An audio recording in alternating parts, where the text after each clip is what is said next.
You're listening to the Options Insider Radio Network.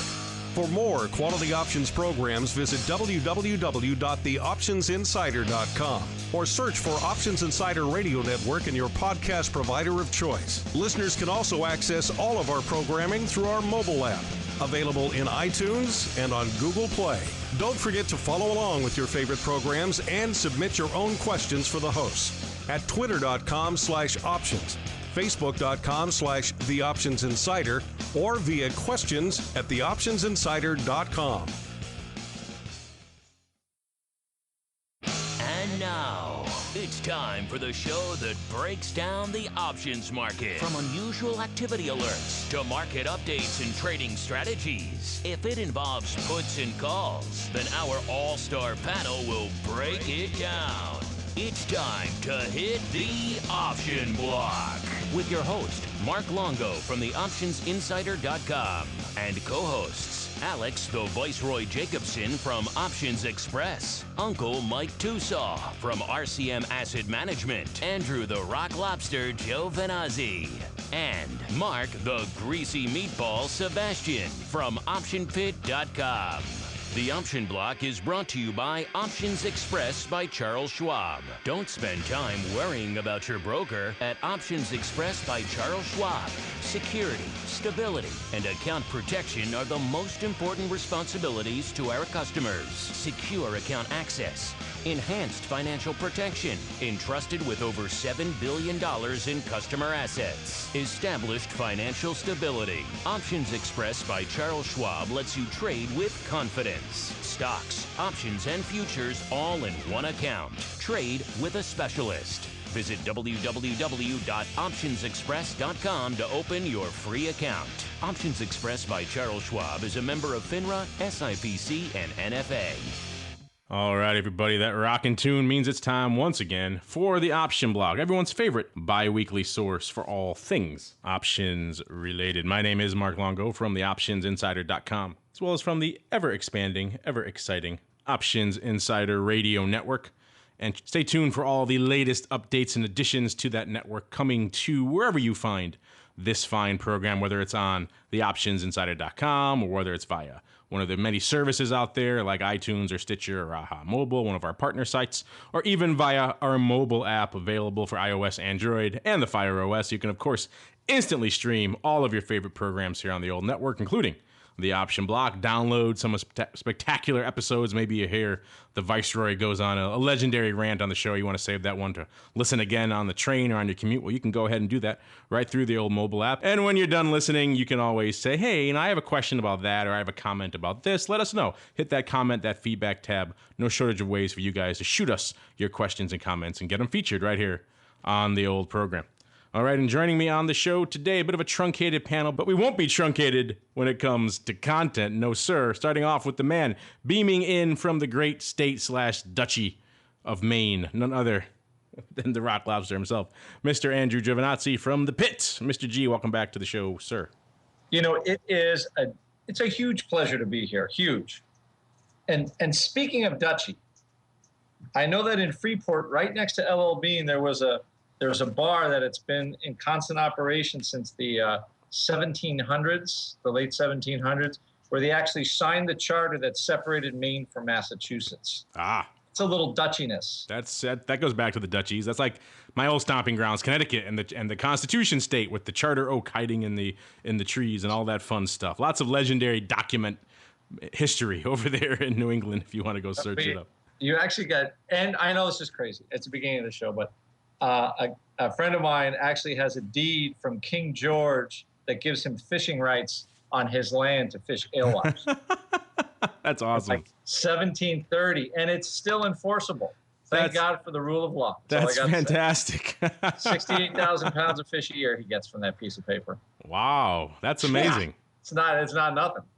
There you go, listeners. Just get grandfathered into some fishing rights from King George, and you too can be set for life. Forget this show. We should have the fishing rights program. Yeah, exactly. Let's just find some obscure property to buy so we can fish it. I'm sure there's a very liquid market trading those back and forth. Yeah, King George writs of fishing. Exactly. Insured writs of fishing.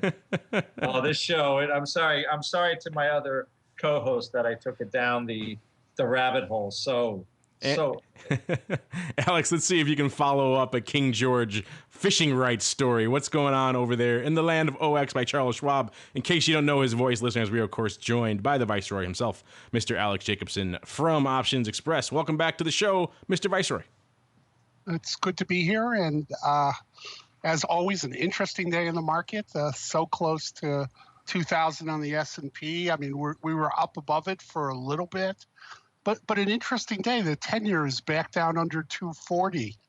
So looks like there was a rush to buy equities today, and people were getting out of oil and gold. But a good day, not a day that had like a lot of sort of peaks and valleys. We were up from the opening, and it was a constant flow all day. The curious thing, and I'd like Andrew's take on this, and this doesn't relate to fishing rights, but volatility was up today. What do you make of that, Andrew? Well, I guess the first thing was the weekend effect. There's still some weekend effect from Friday. Actually, Mark wrote a good blog about it. They're not taking as much weekend out on Friday. Therefore, you're not getting the huge remarkup today in it. So, but there was some option volatility just up marginally, but there wasn't I would say, the normal big weekend effect that we get today. So, I mean, I think on that score, it's mostly like vol's getting so low, like on a gamma basis. It's just, you buy an 8% at the money straddle, you don't need a lot of movement to break even in the SPX at this point, which is about where we are. So I think it kind of hit that level. I think we trade like 11.5 or something on the VIX, and then basically the sellers stopped and everybody got a little nervous and vol came back up a little. So I think we're getting to that sort of, on 30-day volatility at least, we're getting to the nervous lows.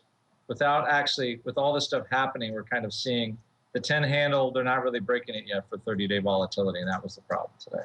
All right, let's save the rest of our powder, sir, for the appropriate place, which would be, of course, the trading block. We are not there yet, even though it may seem like it. Listeners, we are, of course, recording this today. If you're playing the home game on Monday, August 25th, you'll be hearing it on Tuesday morning or whenever you listen to this fine program. I did mention we have a truncated panel today, but I do have these wishes from Uncle Mike Tusaw, who could not be here today, to pass on to you, the listeners, and that is, there's never been a better time to sell S&P positions in the history of the stock market than today. So that's all he wants to pass along, listeners. That's his bit of wisdom for the day, his strategy block for the day. And now it's time to keep on rolling right on into the trading block. It's time to break down the latest topics, trades, and trends in the world of options. It's time for the trading block. All right, everybody, welcome to the trading block. And as Alex and Andrew got the ball rolling at the top of the show there, we'll just dive right into it. Most of the major indices up indeed today, as Alex alluded to, with most of them up about 0.5 percentage point or so on the day. S&P and Dow up about 0.5 percentage point. Q's a bit of a laggard, only up about 1/3. And VIX Cash, as Alex alluded to, also taking a bit of a rally today. Rally ho, with the old market up about 0.5 percentage point on the day as well. So pretty much all the major indices moving in lockstep today, which is interesting in and of itself. And now, Andrew, you're saying essentially, perhaps given all of these macro events, people are a little bit more reticent to blast away on the bid going into the weekend, so they're not crushing it as aggressively as they are going into the weekend. And now, as a result, the move isn't perhaps as dramatic coming in today, but still a little bit pronounced on the Monday following the weekend. Right, you get a little bit of up. I know Alex was saying, vol was up a little bit, but you expect some weekend effect. We had a little drawdown on Friday. You should expect a little bit of weekend coming back into today. But it's that 10 handle 30 days out, I think, is a little, right now we'll just call it the line of death that 30-day volatility has a hard time going through. Because when we break through that, that's when we see those super low VIX numbers, like in the 10 handle. So we're stuck at this level, it feels like, until something changes for the better. Let's say Mideast, Russia, whatever. We've got, I guess they have talks tomorrow. But short-term volatility, we're talking weekly volatility, is in the 8 handle in the S&P 500. So, that's only a 0.5% per day move on average back of the envelope, which is not a whole lot. I mean, we're gapping 8, 9 handles a day up or down in the S&P 500, and that's what they're pricing the 4-day straddle at. So I'm just saying it's getting pretty cheap for all the stuff that could happen, overnight. And I think that's sort of where we got hung up, it feels like. Because VIX futures are still relatively at a premium to the cash. They're trading at pretty solid premium levels, which, normally means to me, the future traders are thinking cash is going to come back up in a quick way. And I think that's where we are. We're kind of just hung on we'll just call it like a knife edge of volatility, where we either break hard, right, but we can only really go down 1 full point in the VIX, or something stupid overseas happens and we rip back to 14, 15, 16 again. Andrew, is there a minimum systemic number you think vol simply can't go through? Well, it depends which vol you're talking about. Is it the VIX? Is it at the money in the S&P 500? I would say at the money in the S&P 500. I don't see 7 as the lowest I think I remember, even as an SPX trader. That might be the lowest I remember at the money, of course, with the skew. That probably puts the VIX at around 9.5, maybe. It usually trades. Once you get that low, the skew really jacks the VIX up a little bit. For VIX cash, I just don't see it breaking from a double digit to a single digit, so from 10 to the 9 level, just because of all the skew in the options tends to get so bid up at that point. So we would need months and months of just Nirvana City to get the VIX below 10, I think. Or the perception of nothing, everything is beautiful, which was a lot how it was kind of in the mid-90s. You had that the budget deficit was crashing, the internet thing was just taking off. Everybody loved Bill Clinton. It was just sort of like a confluence of events that drove vol like super low.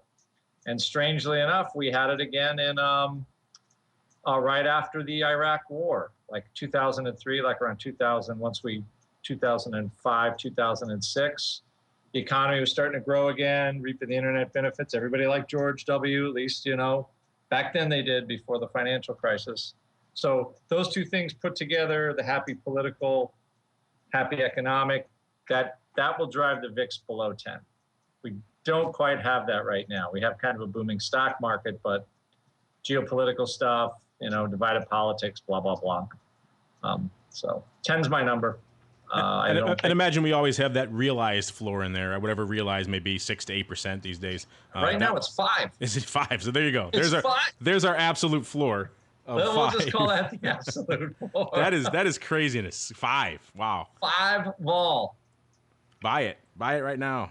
I think that's why the realized vol futures never took off. Because if you're making a market in the realized vol future, how many you want to sell at 5?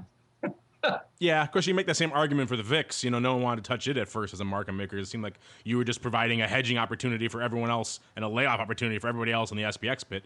And then they realized there were some ways to actually do it, and since it's become a good deal. But in the early days, no one wanted to touch that either. Good point. It brings up a good question we were talking about before, the weekend risk and vol in general. We talked about that a lot on this program, and of course on Vol Views, and the various ways the weekend effect plays out and how market makers are reticent, or perhaps less so, to crush bids going into weekends and long holidays. And we've seen a little bit of reticence, like you said, creeping into the market now as a result of all the macro things going on. I can't blame anybody for being hesitant to want to blast out premium going into these kinds of events. It makes me wonder, we talked before on some of our other programs about doing straddle research going into earnings. I wonder if anyone has flipped it on its head and done the weekend effect research, where they've essentially studied, if you just bought premium at the close on Friday and sold it out again on Monday, how you fared over any sort of period of time. I'd imagine in turbulent times like these, you might do better than in other, perhaps more languishing periods. But still, it's an interesting study. There's just the conventional wisdom is you just sell and you don't want to have the decay and you're done. But if it's crushed to the point of absurdity, like it is very often on Friday, you can buy at fairly attractive levels and then sell it out. Maybe you adjust it. Maybe you don't sell it right at the open. You give it a chance to pop a little bit. So maybe you wait an hour. I don't know. Maybe you have to build some sort of other terminology into the study instead of just doing on the open. But still, it'd be interesting to see any data. I'm not aware of anything like that. I'm sure it doesn't exist, but it'd be interesting to see that. Right. Mark is actually, he's done a couple, not on the weekend effect, but the following week, what happens to options that have not really suffered the weekend effect. He's got a little something on that. Kind of interesting, but so he has thought about it at least. The other Mark, Seabass. Yes, if I had time and I wasn't on the show all day, perhaps these other thoughts would occur to me. You have no time. On a more regular basis. I'm just here giving my thoughts away for free all day. That's what I do here on the show. Mr. Alex, you mentioned the 10-year. Of course, that catches your eye quite a bit. What else caught your eye in today's pretty much absurd upside day? Everybody seemed to want to buy Apple calls, spider calls. That was looking at what the desk heard about, and I can't say what we saw on the router. Ironically, we're trying to build a product here now to read the router and give a heat map, but that doesn't exist yet. Today was like just an orderly day. You didn't hear a lot of voices today with sell, sell, sell. It's the kind of the end of the world. We had some of that. I talked about that last week a couple times on the show, where we had some people taking money off the table. But I think a lot of those folks who have continually taken money off the table here have kind of looked back over their shoulder and said, okay, so maybe I'll sell some stock and buy some calls, but I'm concerned that I'll miss this rally. I mean, one of the things you always talk about is what's the risk of being in cash, and a lot of times when you got a group of investors, you say, what's the risk of being in cash? And they'll say inflation or there's no risk. And then you say, okay, now you're a money manager, you've been in cash for the last 3 years. The market, depending on which measure you use, is up 35 or 38%. Do you still have a job? And they all look at each other and go, no, there's a risk in cash. And you do that to insure stocks, you buy puts. To insure cash, you buy calls. And a lot of people think that isn't a plausible argument, but that's what we saw going on here today, is people who thought they were afraid that they were going to miss the move, that as Mike talks about all the time, Apple is breaking out, and now the next stop is, pick a number, 120, 130, and I want to participate. I want to use options, and this is a big part of the reason the option market was created. So you can, in low volatility environments, buy premium and participate. And if you're wrong, you won't lose a lot of money. So we saw a lot of that today. That is interesting, because the narrative you said, like you said, on the last episode, on Thursday's episode, was, of course, people getting out a bit, taking their money and going home, perhaps seeing Apple as having reached some historic levels, wanting to get out and play the wait-and-see game a little bit. And now you said today they've had a weekend to think about it, and now they're getting back in, buying upside in Apple like they are wont to do every other day of the year.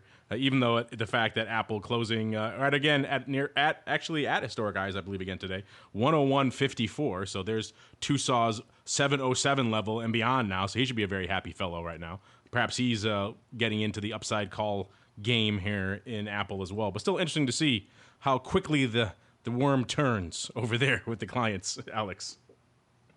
Yeah, it's interesting because the narrative this weekend, if you watched business shows this weekend or much of TV, the geopolitical stuff didn't seem to be in the forefront. Obviously, there was the unfortunate news of the Napa earthquake, but the narrative of news this morning was Goldman Sachs, more deal Monday. So biotech's got a pop today, and the other narrative, and this is one I believe in, is there's just tons of corporate cash around. I mean, every time NASDAQ starts to get back up into these kind of levels, and you say to yourself, we're within striking range of NASDAQ 5,000. Everybody talks tech wreck and remember when, and the difference this time is there's so much cash. That corporate cash is eventually going to have to be put to work, and yeah, some of it's tax arbitrage, but eventually some of this stuff is going to come back into the marketplace, and it's either going to come in as M&A or it's going to come in as buybacks, and that's a clear factor in holding prices where they are. All right, good stuff, everybody. And now with all of our thoughts opined and expressed here in the old trading block, we're going to keep on rolling right on into the odd block.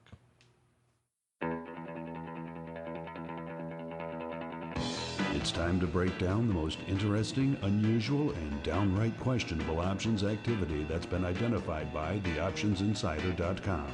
It's time for the odd block.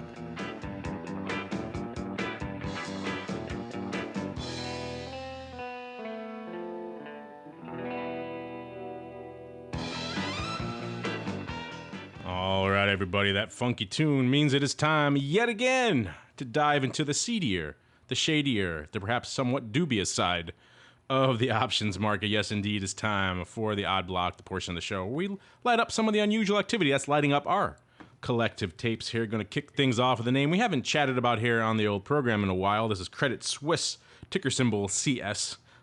Closing today, $28.40, up about 30 cents, or a little over 1% on the day. This is the name that does about 400 contracts a day, so not the most active name, and also doing about 1,300 contracts today, so decent volume for this name.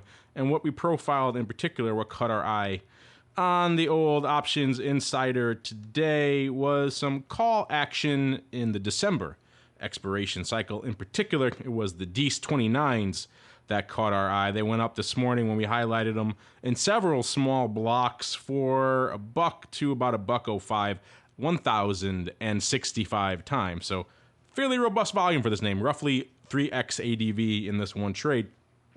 And again, this looks like has the hallmark of a buy writer here. These are out-of-the-money calls going up on a strike with negligible open interest, 63 contracts, so this is all opening paper. And if you've been paying attention to a lot of our unusual activity alerts of late, we've been profiling a lot of these, people looking hither and yon for ways to carve out more yield, and some of them doing it in fairly interesting ways and getting fairly attractive levels. This one isn't bad. If all goes as expected through expiration, this one looks like it's going to bring in about 3.5%. Not the best we've seen, but certainly not the worst either. Kind of showing yet again the length some people are going to these days to try to carve out a little bit of an extra premium in this environment where, like we said, S&P realized vol is around 5. It doesn't make it exactly easy for premium writers these days.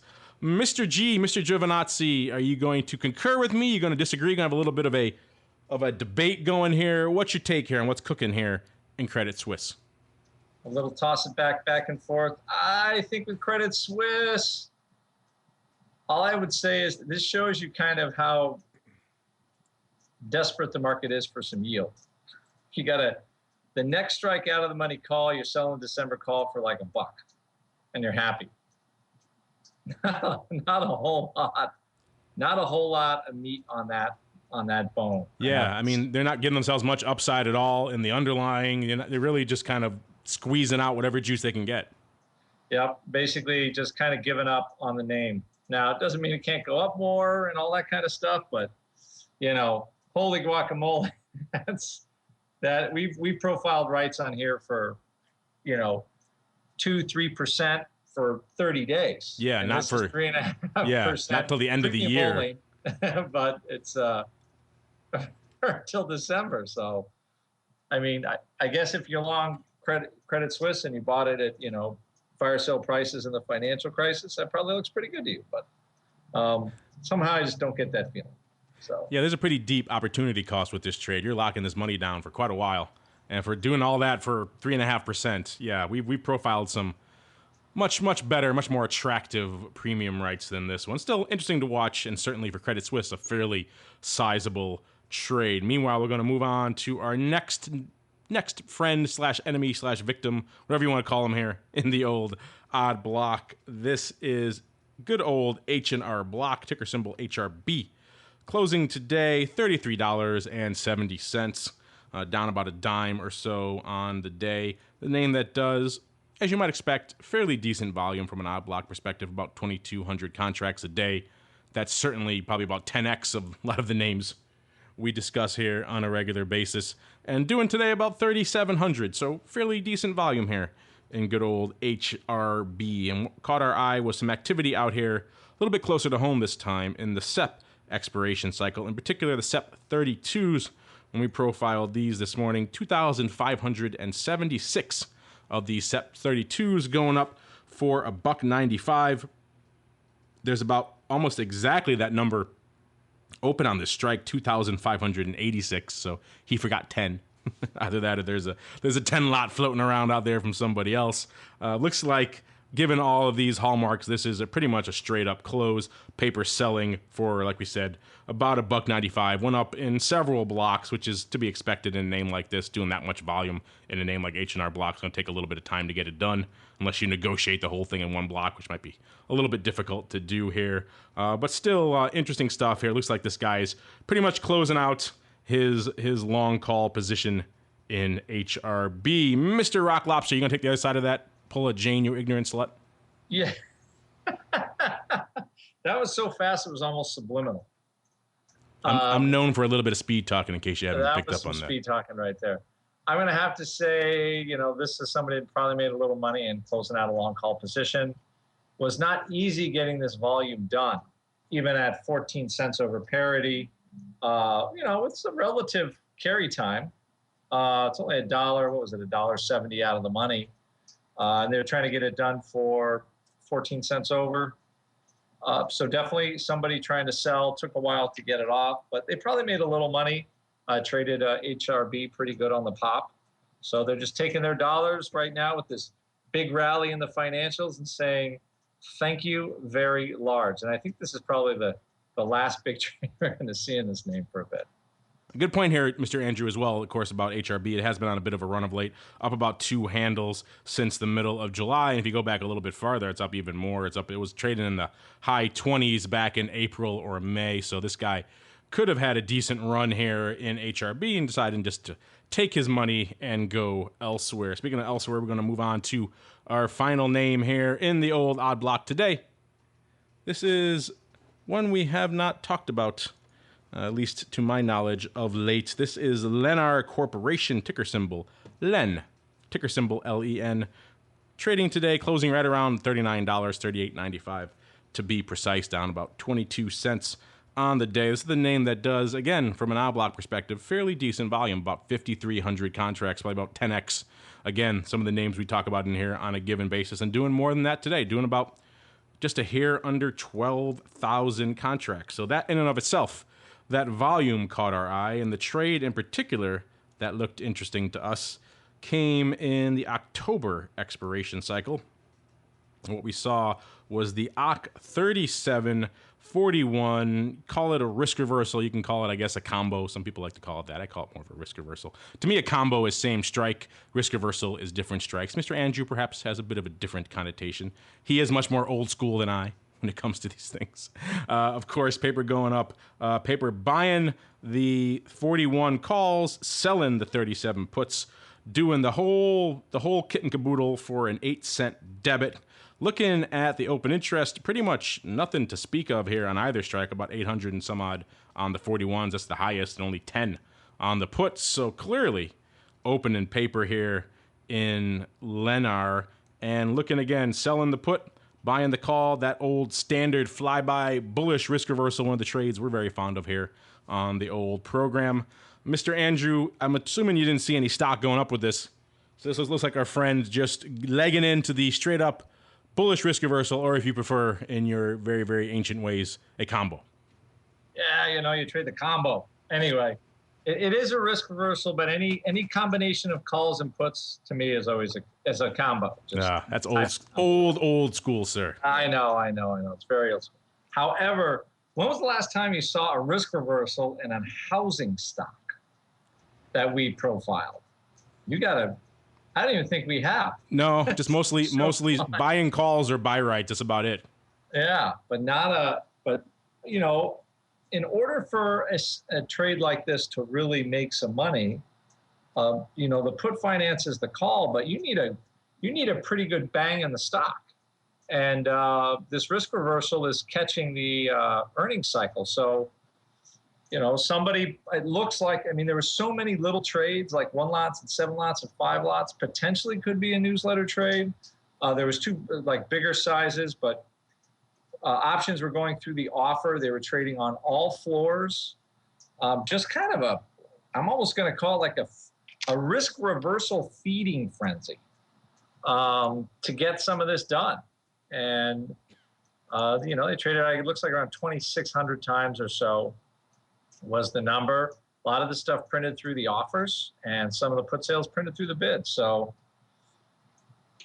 you got me on as far as why they were being so aggressive, but somebody decided to pick today to get this thing done in here. So, and I've only known this really as kind of a bullish trade. I guess today is just newsletter day because we've seen a few other ones we profiled on the site today. And you're right, the scattered small volume does certainly scream newsletter. It could be an institutional guy getting some odd lot execution going off too. We see some of that more these days, but you're right. If it does keep piling in throughout the day, almost regardless of level, does seem to be a newsletter. You do have that big block at the beginning, or at least the larger block at the beginning, and then the rest kind of following suit. And looking at the chart here, that isn't as crazy of a play as you might think. Looking at the chart here, just as recently as June, this was trading nearly $43 here in this name. So there is a chance for someone to think this thing could retrace. It was trading 44 back at the beginning of the year in February, got as high as 44.5. So looking at the 41 call, liking it, deciding to finance it. It's not the worst trade we've seen, certainly better than just buying the 41s. Oh yeah, absolutely. Because it's free. What you're doing is, it's not free. You're using margin in a smart way below the market, instead of using your debit. So if you're, like I always say, you trade a risk reversal if you're willing to own the stock. If you're not willing to own the stock, don't trade a risk reversal. Because, as Mr. Tusaw would say, you could be put the stock, and that's why you never see him moaning and groaning and complaining when he gets put on some of these things, because that's part of what the plan is. So in this particular one, though, you'd be picking up the stock, a good bit below the current market. So I think overall it was end up like 4 or 5, like 8-cent debit, depending. There's a lot of trading going on, 5 to 8 cent debit for it. So you're picking it up for pennies in the hopes of really looking for kind of a blowout upside. Your small debit turns into maybe $1, $2 credit if you really get a big jump on this thing. Not a bad trade. No, not a bad one at all. One of the, perhaps, I want to say savvier, because I don't know how it's going to play out, but savvier constructions we've seen from a newsletter in a while, instead of just buy puts or buy calls or whatever the heck else they're throwing out there. All right, that's going to do it for us here on the old Odd Block, and now it's time to keep on rolling right on into the Alex Block, a.k.a. the Xpress Block. The Xpress Block, brought to you by Options Express by Charles Schwab. Options Express by Charles Schwab lets you trade where and when you want for every level of trading. From advanced charting, free daily trading ideas, and free educational resources. Options Express by Charles Schwab is the online broker for all traders. Best of all, Options Express by Charles Schwab lets you trade stocks, options, and futures all in a single account on powerful yet easy-use trading platforms, including mobile devices. Visit optionsexpress.com for your free account. Options Express by Charles Schwab is a member of FINRA, SIPC, and NFA. All right, listeners, you know what that music means. It's time for the portion of the show with certainly the best headwear. It is indeed time for the Viceroy Block, a.k.a. the Xpress Block, the portion of the show where Alex takes us behind the scenes into the land, nay the realm, nay the principality known as Options Express by Charles Schwab. Mr. Alex, what was cooking over there behind the scenes at OX today? Well, first I want to assure everybody that I don't wear the Viceroy hat in the rain. Okay, the Viceroy hat stays inside. So I just wear the baseball cap in the rain because it was pouring here in Chicago today and over the weekend. What's going on at OX today? Good market day, up right out of the box. A lot of people looking for 2,000 on the S&P, and we got there briefly for a little bit, but we couldn't hold it. But, we closed 1770 on the Dow, 1997 on the S&P, so just under 200 on the Spider. And today we saw some premium buying. We talked a little bit about that, the low volatility environment. Last couple of shows, I've talked a lot about 3 and 4 leg trading, so I'm going to avoid that topic today, but I am going to talk about the IdeaHub. For those who might be new to the show, the IdeaHub and the IdeaHub for futures tools here at Options Express, the two parts of IdeaHub that have gotten the most engagement are the futures side premium harvesting and the security side premium harvesting. Essentially what we do is we, on a quantitative basis, look for out of the money credit put spreads, credit call spreads, and on the security side, iron condors. I believe we still are the only quantitative iron condor finder in the industry. So real cool tool. Doing a bunch of webinars on them beginning September 3rd and 4th, but I'll talk webinars in a little bit. I don't want to front run that, but a good day in the market, and any kind of rally tomorrow takes the SPOOs up over 2,000, and looking forward to that event, and we'll see what that ignites in the way of momentum. All right, good stuff, Mr. Viceroy. And now it is the Monday show, listeners. This is usually the portion of the show where Uncle Mike takes the reins and guides us through some strategery, but of course he couldn't make the show today. So his loss, listeners, is your game, because it means you get extra time on the old program today to dive into your mail. So without further ado, let's dive right on into the mail block. It's time to take your seat on the All-Star panel as we read your emails, tweets, Facebook messages, website comments, and much more. It's time for the Mail Block. All right, like the man said, this is indeed the Mail Block, the portion of the show where you guys get to make your questions, comments, and insights known to not only us here on the panel, but to all of your fellow listeners out there. And Andrew, I think you and I can pretty much take a break here. This is pretty much an all Viceroy edition of the Mail Block. First up, we have a question from a listener who goes by the handle 7. Maybe he's an old Mickey Mantle fan. Wasn't that a joke from Seinfeld? They wanted to name their kid 7. Anyway, dating myself with my old Seinfeld humor. But he writes, with all the talk about exposure fees and excessive customer risk, is there any talk at Options Express or Schwab about raising the bar for options certification? Perhaps making it harder to qualify for options level 3, or even taking a test to qualify. I know you don't want to put barriers in front of customers, but isn't that preferable to the alternative?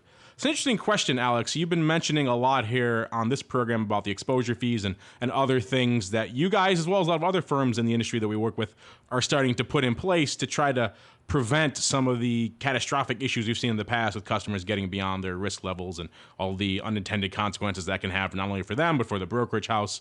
So you're involved in a lot of these discussions over there at OX. Is there some talk about doing this, perhaps making it more difficult to qualify for an options account down the road?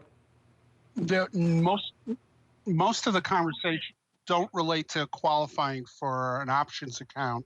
Where most of the conversation has been lately has been portfolio margining.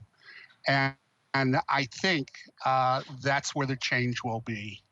And I think what you'll see is the initial zeal and appetite for portfolio margining at many firms, not only here, generated lots of business that when everybody kind of looked at it in hindsight, they didn't want. And I've been reasonably candid on this show. I've talked about the fact that we fired some customers and they went somewhere else, and many of them actually ended up coming back. Will there be tests? Boy, somebody posted the Thinkorswim test for portfolio margining on the internet the other day, and we were passing the test around, and it was kind of funny. Test wasn't that hard. I don't think there'll be tests. I don't think there'll be changes in suitability, but I think you're going to find nobody's going to want to do business a couple pennies more than it costs anymore. So I don't think you'll see the real active price competition. And again, I'm speaking candidly. And I think portfolio margining, that's where the bar will go up. And I don't know if it'll go from 100,000 to $250,000, but moves like that are what I expect. Again, I've talked pretty openly about some of our competitors have are now charging exposure fees. That has not been the discussion here, but we look a lot at our business, and the risk guys look at it, every hour of every day. And here's the profile that's going to change. If you're a very big SPX customer and you're selling lots of premium, or you're a very big VIX customer and you're selling lots of premium, why those two products? It sounds like I'm prejudicial against those products because those products have the highest exchange fees, and your portfolio margin account running to almost zero available free margin. You're going to find someone is going to tap you on the shoulder, or someone has tapped you on the shoulder already and said, reduce your exposure or bring in more money. And yes, the industry is going that way. And there were some unintended consequences with portfolio margin. And I think that's where the big change will occur. All right, great question, Mr. or Mrs. Seven. Sounds like the changes will be a little bit higher up the food chain than the average account coming into OX. So it sounds like you don't have to worry about anything yet, Mr. Seven, unless, of course, you're just blasting out puts all day long and getting to max margin every chance you get. Then perhaps the long arm of the Viceroy may be knocking on your account as well. All right, next up, we have a question again for the Viceroy directly this time, Andrew. You and I might as well not even be on the show today. This one is from Jack Schwartz. He writes, on a recent episode, Alex Jacobson from Options Express said that the OCC would never force a taxable event in the case of a corporate action. However, I'm pretty sure I've seen OCC do exactly that in all cash corporate deals. In those scenarios, don't the options essentially expire on the transaction date and the customer is left with the resulting debit or credit in their account? Great show, Jack. A good question, Jack. This goes back to our conversation from a few episodes back, Alex, where we had a listener question, I believe, just about this, about taxable events and corporate actions and how they're handled from a symbology and an OCC perspective. And we talked mostly there about straight-up corporate deals, swapping one stock for the other, and I think that was the focus of our conversation. But he's writing in about the lesser seen, but still existing every now and then, these all-cash deals and what impact they may have on a corporate action and what they're doing over there at OCC. So, as I understand the rule, and the only thing I get more emails on than this is position limits. So, but as I understand the rule, if you own the 2016 leaps on Family Dollar and they go away between now and January 2016, does the leap get delisted? As I understand it, no, it doesn't. OCC doesn't take down a 2016. It leaves it out there. And that's a question that comes up a lot because then everybody says, yeah, but they never trade. To the question of cash settlement, if the stock doesn't exist anymore, can OCC deem that the option be cash settled? Or if in fact the deal is, 86 shares of this and $22, can OCC change the settlement to 86 shares of this and $22? And the answer is yes, because if the stock isn't there to deliver, it isn't there to deliver. If there's been an alternative, and if it is an all-cash deal and the stock all goes away, they will not destruct the option early, but I will check. Not the first time I may have been wrong. But my understanding is if you've got a 2016 leap on one of these names and the stock goes away, the leap does not get delisted. It sits out there so that you can settle in the 2016 tax year.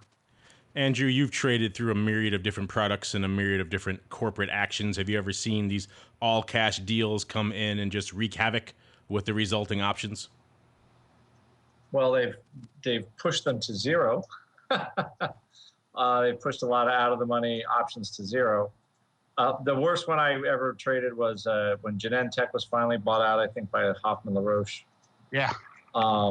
Where they had a stub to buy the balance of the company, and there was premium in the deal until the last minute. And, Genentech was trading at probably like a 20% premium to their exercise price. So Hoffman LaRoche just said, why should we go pay $90 in the market? We can just exercise our calls and pay $70 for the stock. And it all just went poof. So all the calls basically went out worthless, and the puts actually became worth quite a lot of money.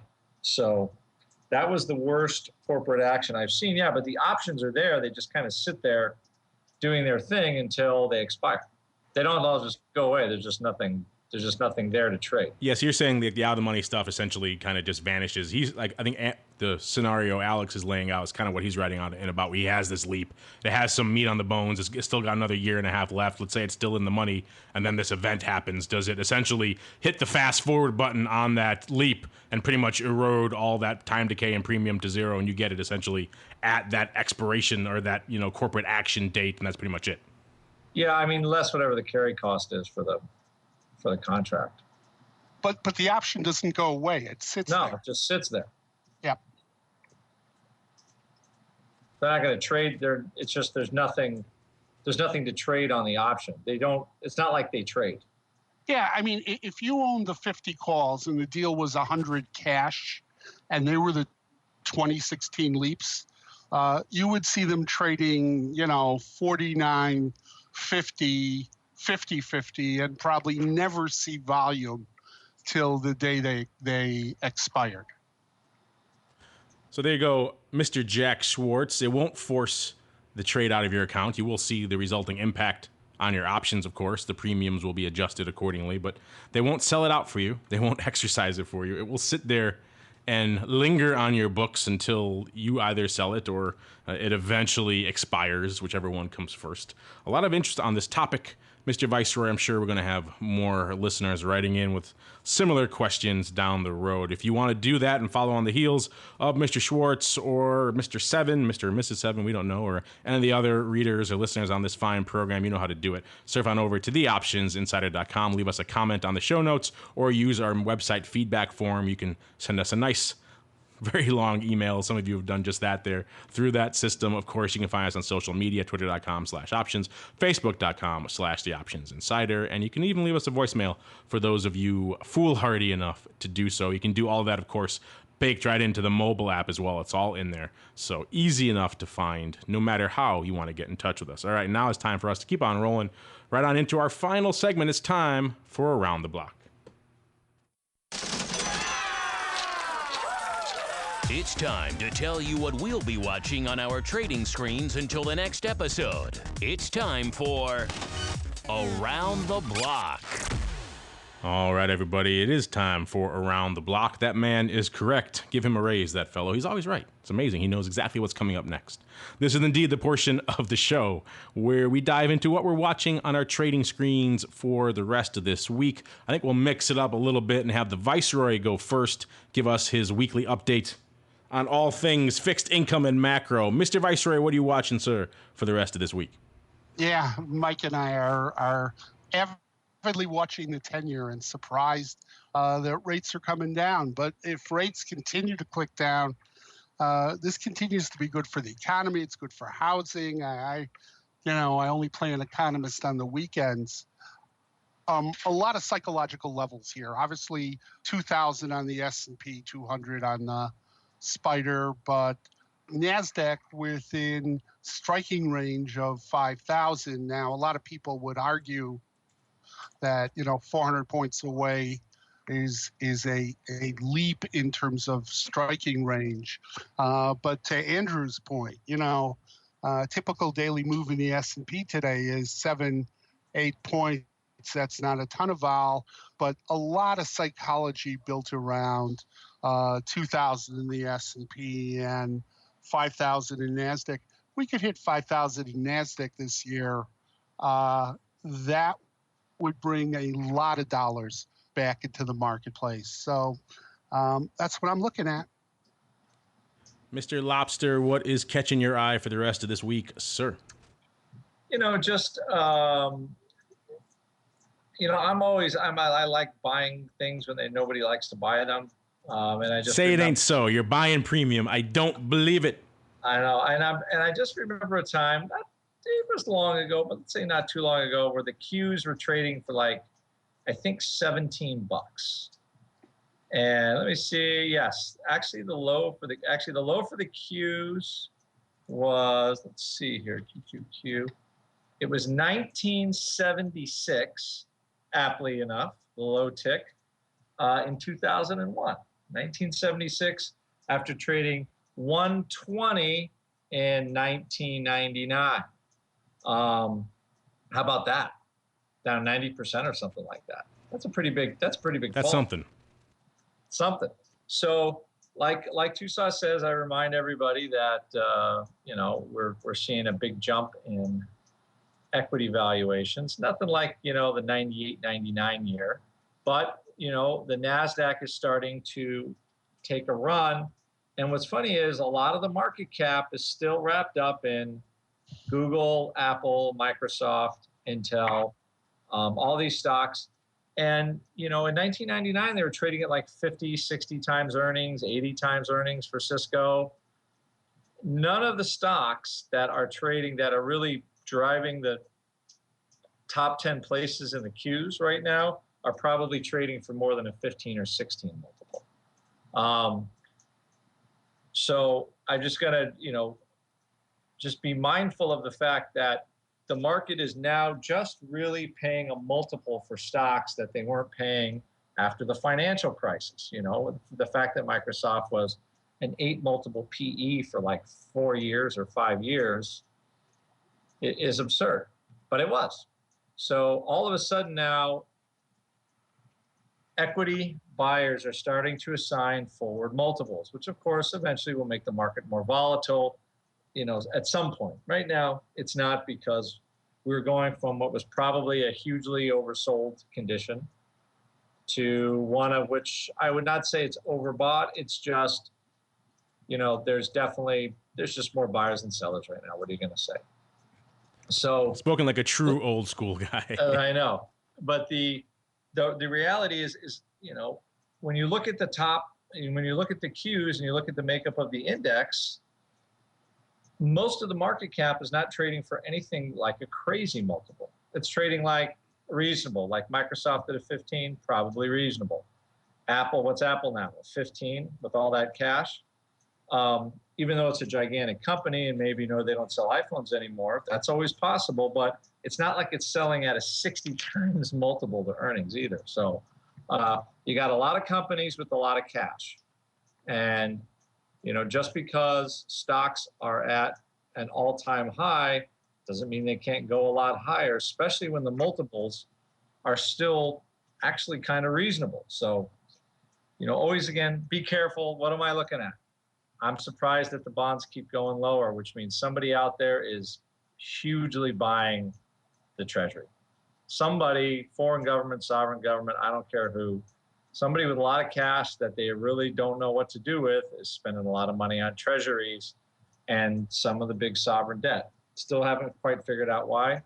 Maybe it's a mechanical thing by some of the things the Fed's trying to do lately about financing operations and stuff like that. Don't really know yet. Still trying to figure that out. But you got low interest rates, you got reasonable equity, multiples.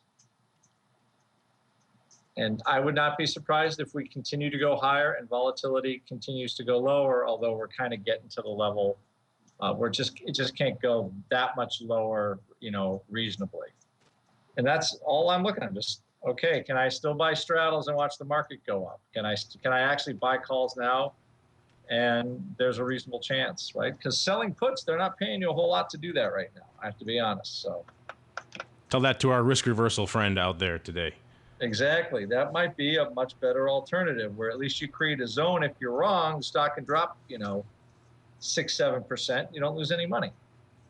That's not too bad. And I'm sure, like all of our listeners, I'm still waiting for the first edition of the Buying Juice for Free book that we were promised many years ago now. Exactly. All right. I guess you're waiting, too, for your book to mysteriously appear. All right. Thank you for that.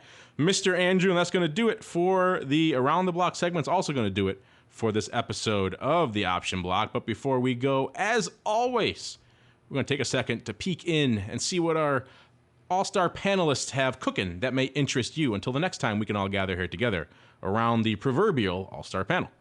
Starting off with you, Mr. Viceroy, aside from acquiring new and ever fancier hats, what else are you up to and watching? What's coming down the pike from OX for the rest of this week? Next live event is Saturday, September 6th in San Diego. That will be Jimmy Ruzan and the crew. And as is the case with all live events, those are simulcasts on the site. I'll showcase a couple webinars. They're going to go up after the holiday, but Wednesday, September 3rd, 2 webinars. Mike Rozemski will be doing new customer orientation for our futures customers. And after the close on the 3rd, I will be doing the securities side, IdeaHub. Midday on September 4th, I'll be doing the new IdeaHub for futures. So all the events are free. They're ahead of the sign-in. Just come to optionsexpress.com and sit in on the webinars, go to a live event, or participate in a live event. All right, and Mr. Andrew had to run, listeners, but you know the drill. Surf on over to optionpit.com to check out what everything that he and Mr. Sebastian have cooking over there. You can, of course, check out the replays of their boot camp as well as see Andrew in person. If you'd like to meet the Rock Lobster live and you're going to be in the New York area on September 12th, he'll be over there at the Money Show doing his dog and pony show. Check it out. I think you'll like it. And on behalf of Andrew and the Rock Lobster and Uncle Mike, wherever he may be, and of course myself, I want to thank all of you out there in the listening audience for downloading and streaming and subscribing to the program, ever sending in such great questions. Keep them coming. And we'll see you next time right here on the Option Block. The Option Block was brought to you by Options Express by Charles Schwab. Don't spend time worrying about your broker at Options Express by Charles Schwab. Security, stability, and account protection are the most important responsibilities to our customers. Secure account access, enhanced financial protection, entrusted with over $7 billion in customer assets. Established financial stability. Options Express by Charles Schwab lets you trade with confidence. Stocks, options, and futures all in one account. Trade with a specialist. Visit www.optionsexpress.com to open your free account. Options Express by Charles Schwab is a member of FINRA, SIPC, and NFA. The preceding program was a production of the Options Insider Radio Network. For more quality options programs, visit www.theoptionsinsider.com or search for Options Insider Radio Network in your podcast provider of choice. Listeners can also access all of our programming through our mobile app, available in iTunes and on Google Play. Don't forget to follow along with your favorite programs and submit your own questions for the hosts at twitter.com/options, facebook.com/theoptionsinsider, or via questions at theoptionsinsider.com.